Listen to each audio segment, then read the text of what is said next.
Hey guys, my name is Riven and welcome to the Structure of Man Learn to Draw the Human Figure from Your Mind training course. Okay, so in the previous lesson we went through the really imprinting, bolting into the mind, the structure of the invention of the human figure for the front view, right? We proved the concept of invention. We know that it's going to work. So the next thing to do is now to understand our invention from the back view, right? What should it look like? And here is where we're going to begin to understand really the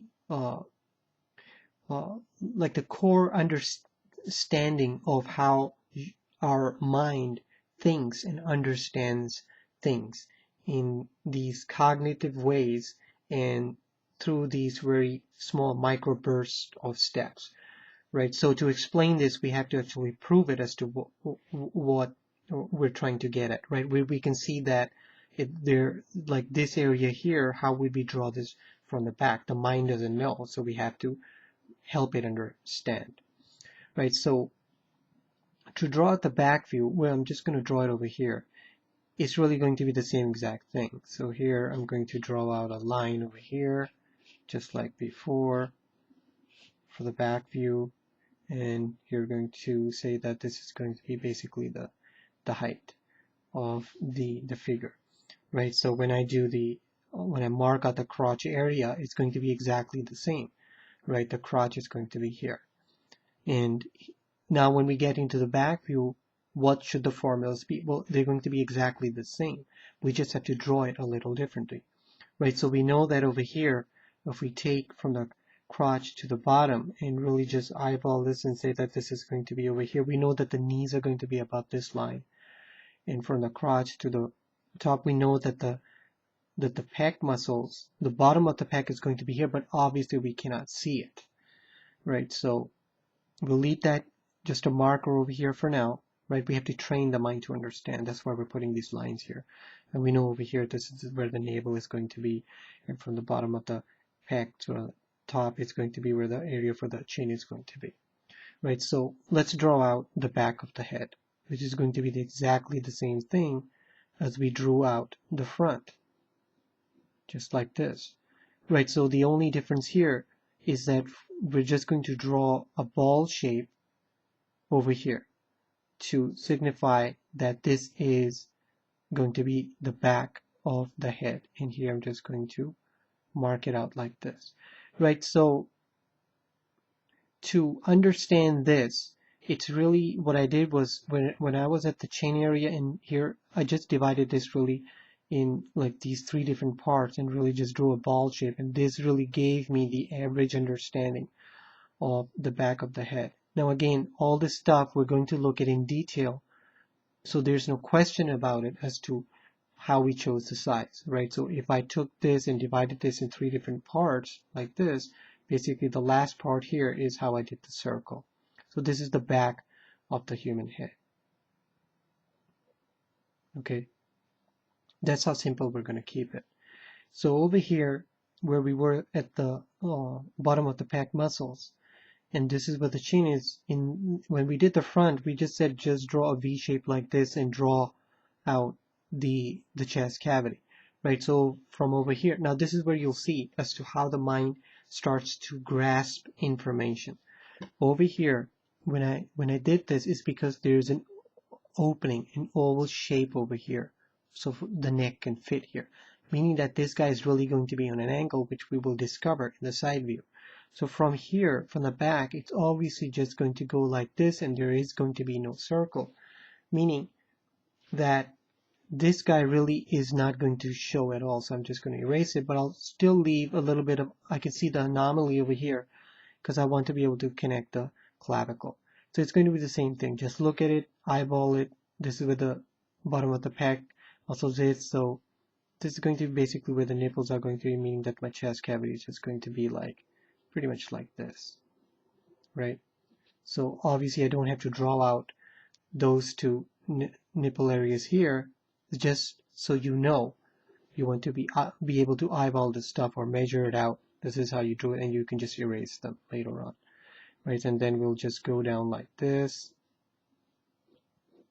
Then we know that, okay, well, this is for the bottom of the pack. This is really going to be the, from here to here is going to be the navel. I'm going to move it up a little bit over here. And then if I really just had divided this in three different, from here to here, if I divide this in half and went down, I knew that it's just going to be like this. Okay, so this is the difference from the back.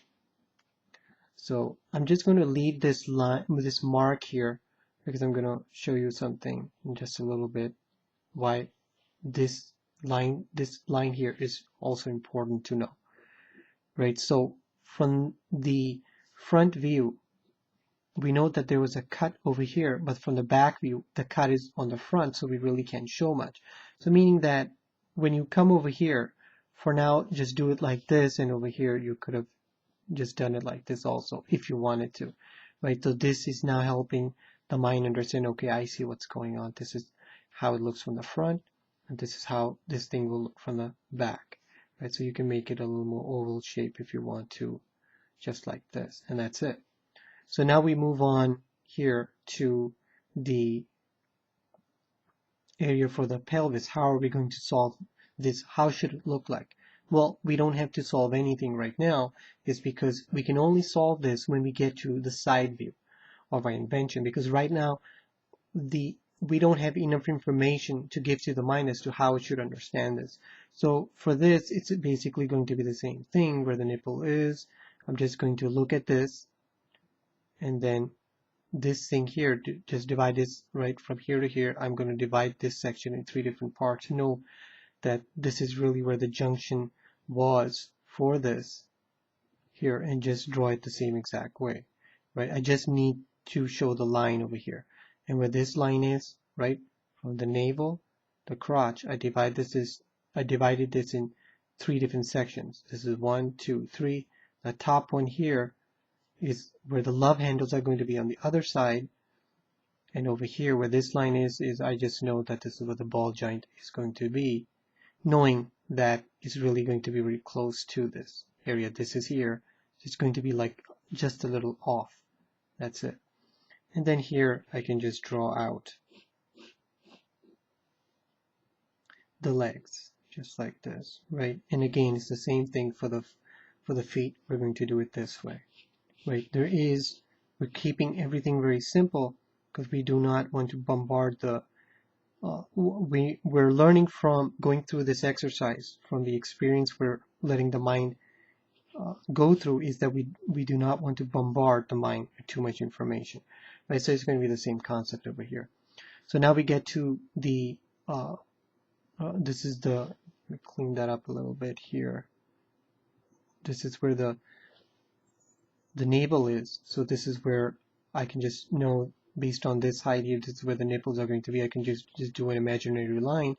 But really now you don't have to do this line anymore, right? Because it's just common sense, meaning that it's just now things should start to become obvious.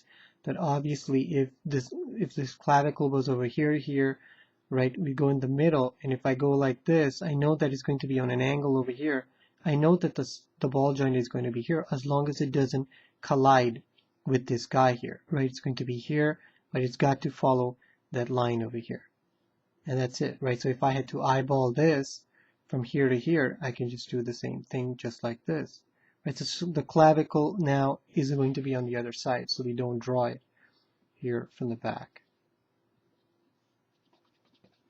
Just like this. It's going in the front.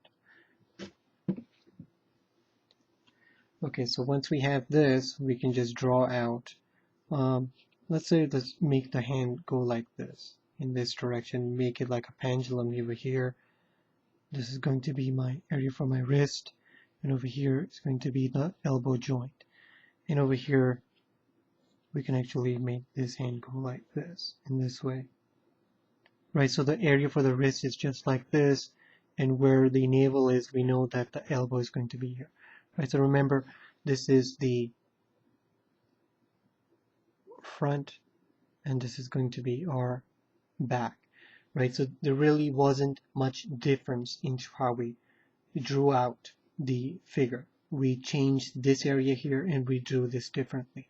Over here, this we know is how we understood it from here, but in the back we know that we need to give more research into this area so we can draw out this toolkit correctly. So we can only do this again when we draw out the side view, and you'll see as to how your understanding of the figure is going to start to change and improve.